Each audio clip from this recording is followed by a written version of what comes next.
तो इस मूवी की शुरुआत वहीं से होती है जहां से पार्ट 1 खत्म हुआ, जब एक गॉडजिला ने 2 क्रिएचर्स को मार दिया था। अब इस वाक़ये को 5 साल गुजर चुके थे और हम एक औरत एमा को देखते हैं जिसकी एक बेटी होती है और वो इसी ऑर्गेनाइजेशन के साथ काम कर रही, जिसका मकसद उन्हें क्रिएचर्स को ढूंढना था और इनका घर जंगल के बीचों बीच था कि एक दिन अचानक इनके घर के पास एक धमाका होता है और ये दोनों माँ बेटी डरते डरते ऑर्गेनाइजेशन की तरफ चले जाते हैं, जहाँ ये देखती हैं कि एक क्रिएचर ने इस दुनिया में कदम रखा है, यानी वो अभी अभी पैदा हुई है। जैसे ही वो अपने आसपास इतने सारे लोगों को देखती है तो वो घबरा जाती है और उन पर अटैक करने लगती है। अब एमा के पास एक ऐसी डिवाइस थी जिससे उस क्रिएचर का गुस्सा ठंडा हो सकता था। इनफैक्ट वो डिवाइस उस क्रिएचर के आसपास की फ्रीक्वेंसी को कम कर देती थी। एमा वो डिवाइस उसके पास करती है तो वह सुकून में आ जाती है। वो सब इस कामयाबी पर काफी खुश थे, लेकिन तभी वहाँ पर एक आदमी एलन आता है। वो इस डिवाइस को हासिल करना चाहता था, इसलिए वो एमा और उसकी बेटी को वहाँ से लेकर चला जाता है। उसे लगता था कि इंसानों ने इस प्लेनेट अर्थ का बिल्कुल ख्याल नहीं रखा और नेचर के साथ छेड़छाड़ की है। वो चाहता था कि क्रिएचर्स को वापस जमीन पर ले आए। वो एमा को और उसकी बेटी को किसी और मुल्क में उसी ऑर्गेनाइजेशन की दूसरी ब्रांच में ले आता है, जहाँ एमा की ऑर्गेनाइजेशन के खिलाफ मीटिंग चल रही थी और इसी ऑर्गेनाइजेशन के और भी साइंटिस्ट यहाँ पर थे। वो चाहते थे कि हम नेचर की हिफाजत करें। उसी ऑर्गेनाइजेशन के लोगों में से एक डॉक्टर को पता चलता है कि एमा और उसकी बेटी को किडनैप कर यहाँ पर लेकर आया गया है। वो ये सुनते ही एमा के एक्स हस्बैंड के पास जाता है और इनफैक्ट वो डिवाइस भी इसी ने बनाई थी। डॉक्टर उसे अपने मिशन के बारे में बताता है, लेकिन वो हरगिज़ नहीं मानता। फिर वो उसे बताता है कि इससे तुम्हारी बेटी और तुम्हारी बीवी वापस आ सकती। तो काफी मनाने के बाद वो मान जाता है और फिर वो समुंदर के नीचे अपने कंट्रोल रूम में चले जाते हैं। जहाँ जहाँ इन लोगों की ऑर्गेनाइजेशन की ब्रांच थी, वहाँ इन लोगों ने एक एक क्रिएचर को ट्रैप करके रखा हुआ था। अब ये यहाँ पर इसलिए आए थे ताकि वो इस क्रिएचर को ट्रैप कर सकें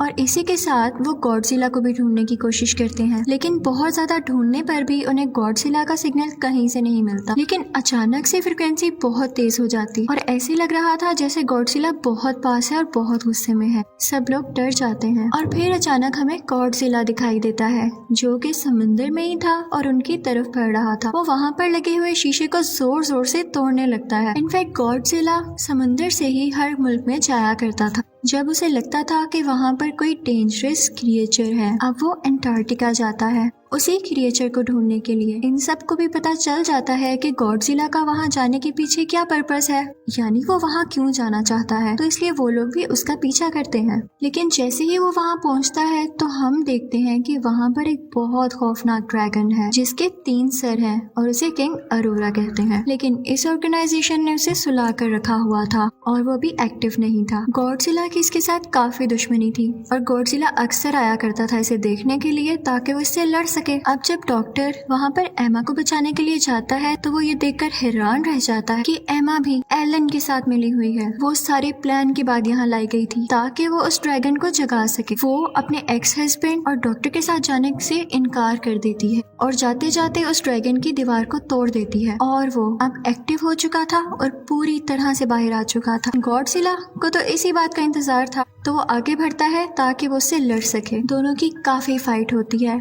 और फिर उसके बाद वो मॉन्स्टर गॉडजिला को गिराकर अब बाकी लोगों की तरफ आता है। एमा जब ये सब कुछ देखती है तो वो सोचती है कि इस तरह तो काम बिगड़ जाएगा, तो वो अपने डिवाइस को ऑन करती है और उस मॉन्स्टर का गुस्सा ठंडा करती है और इसीलिए वो मॉन्स्टर किसी को कुछ नहीं कहता। और फिर एमा एलन के साथ यहाँ से चली जाती है। दूसरी तरफ वो लोग भी वहाँ से निकल जाते हैं। अब ऑर्गेनाइजेशन के लोग उस मॉन्स्टर के पीछे थे ताकि उसे ढूंढकर खत्म कर सकें, लेकिन तभी एमा उनको वीडियो कॉल करती है। वो कहती है कि मैं तुम लोगों को बताती हूँ मैं दुश्मनों के साथ क्यों मिली।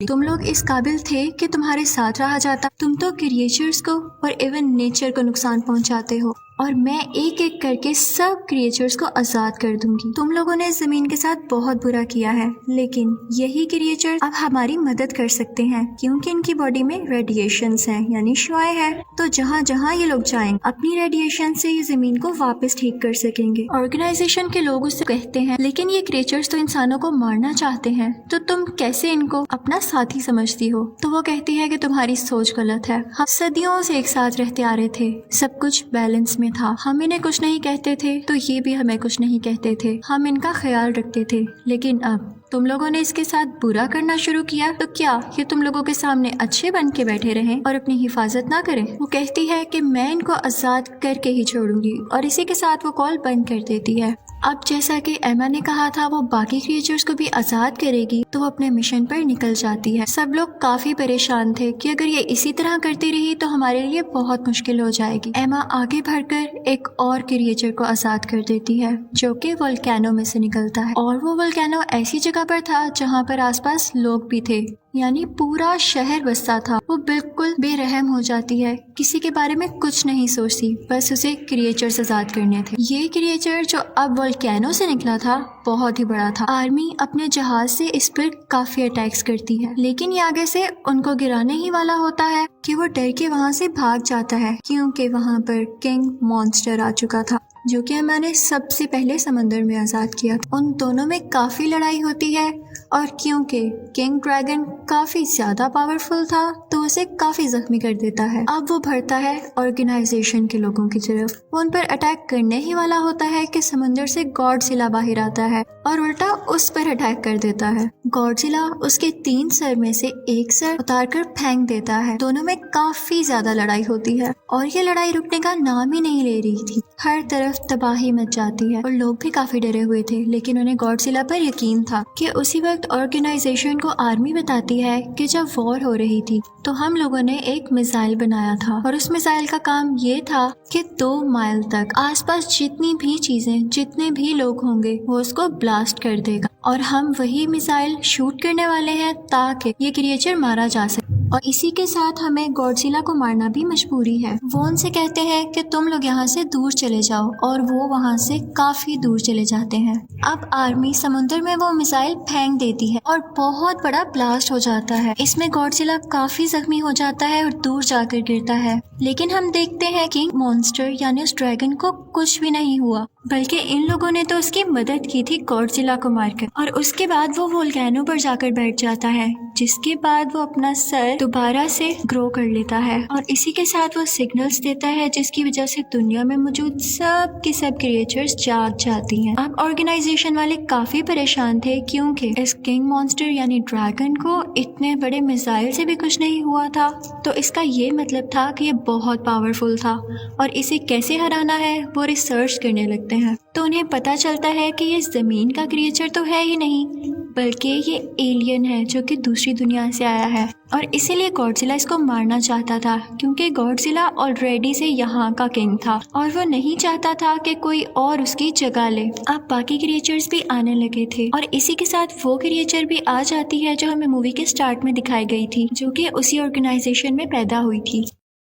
इस मूवी में हमें ये दिखाया गया है कि वो गॉडजिला की पार्टनर यानी साथी होती है। उसे गॉडजिला के सिग्नल्स कहीं नहीं मिलते तो वो उसके लिए एक सॉन्ग गाने लगती है। तो तभी से ऑर्गेनाइजेशन वाले भी देखते हैं कि उन्हें गॉडजिला के सिग्नल्स मिलने लगे थे, जिनसे उन्हें पता चलता है कि वो अभी भी जिंदा है और वो उस जगह चली जाती है जहाँ पर गॉडजिला था और ये लोग भी उसका पीछा करते करते समुद्र के नीचे चले जाते हैं। समुद्र की बहुत गहराई में आकर ये देखते हैं कि दीवार पर तरह तरह की पेंटिंग्स हुई हुई है, जिनसे पता चलता है कि ये क्रिएचर्स गॉडजिला और इंसान सदियों से एक साथ रहते आ रहे थे। ये जगह गॉडजिला की हुआ करती थी और मिसाइल के बाद जब ये जख्मी हो गया था तो ये यहाँ पे खुद को ठीक करने आया था और इस जगह पर काफी ज्यादा रेडिएशन थी और इसीलिए वो यहाँ आया था क्योंकि रेडिएशन इनकी बॉडी को यानी जख्मी हिस्सों को ठीक करती थी। तो डॉक्टर एक आइडिया देता है कि क्यों ना यहाँ पर एक न्यूक्लियर ब्लास्ट किया जाए और उसकी रेडिएशन से इसको और जल्दी एनर्जी मिल सकेगी। फिर डॉक्टर कुछ न्यूक्लियर कैप्सूल्स लेकर गॉडजिला के पास जाते हैं और इतनी देर में इनकी बाकी की टीम वहाँ से दूर निकल जाती है ताकि ब्लास्ट से उनको कुछ ना। और डॉक्टर आखिरी बार गॉडजिला की बॉडी पर हाथ रखते हुए कहता है गुड बाय और इसी के साथ बहुत बड़ा ब्लास्ट होता है और समंदर के नीचे हर चीज तबाह हो जाती है। इससे गॉडजिला को बहुत ज्यादा एनर्जी मिल चुकी थी और इसी के साथ एमा की बेटी वो डिवाइस उठाकर माइक पर लगा देती और उसकी फ्रिक्वेंसी हाई कर देती है ताकि आसपास जितने भी क्रिएचर्स हैं वो इसको महसूस करके सुकून में आ जाएं। लेकिन किंग मॉन्स्टर यानी ड्रैगन इस बात को फील कर लेता है कि किसी इंसान का ही काम है और फिर वो उस लड़की के पीछे जाता है ताकि उसे मार सके। लेकिन गॉडजिला फौरन से वहां पर आ जाता है और ये लोग भी मुसलसल गॉडजिला की हेल्प कर रहे थे ताकि ये किंग मॉन्स्टर को हरा दे। लेकिन अभी भी गॉडजिला इतना पावरफुल नहीं हो सका रहा था कि वो उसको हरा सके। और किंग मॉन्स्टर गॉडजिला को मारने ही वाला होता है कि पीछे से गॉडजिला की पार्टनर यानी वही क्रिएचर आ जाती है और किंग मॉन्स्टर पर हमला कर देती है।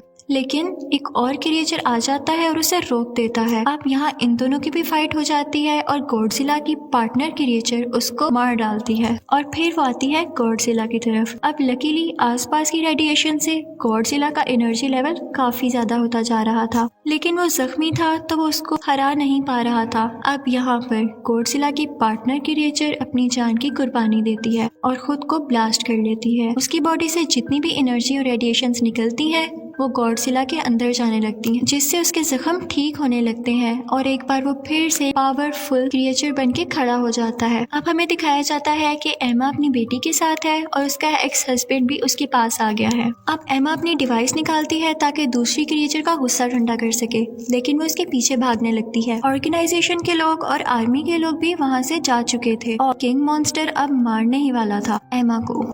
गॉडजिला उससे फाइट करने लगता है, लेकिन किंग मॉन्स्टर उस पर आग उगलने लगता है। गॉडजिला अब जानता था कि उसका एनर्जी लेवल पूरा है और वो आसानी से अब उसको हरा सकता है और फिर फाइनली वो उसे हिट कर कर मार गिराता है और हर तरफ अब सुकून हो चुका था। और फिर हमें दिखाया जाता है कि सब क्रिएचर्स गॉडजिला के सामने आते हैं और झुकते हैं, क्योंकि फाइनली वो अब यहाँ का किंग था। और इसी के साथ मूवी एंड हो जाती है। Thank you for watching.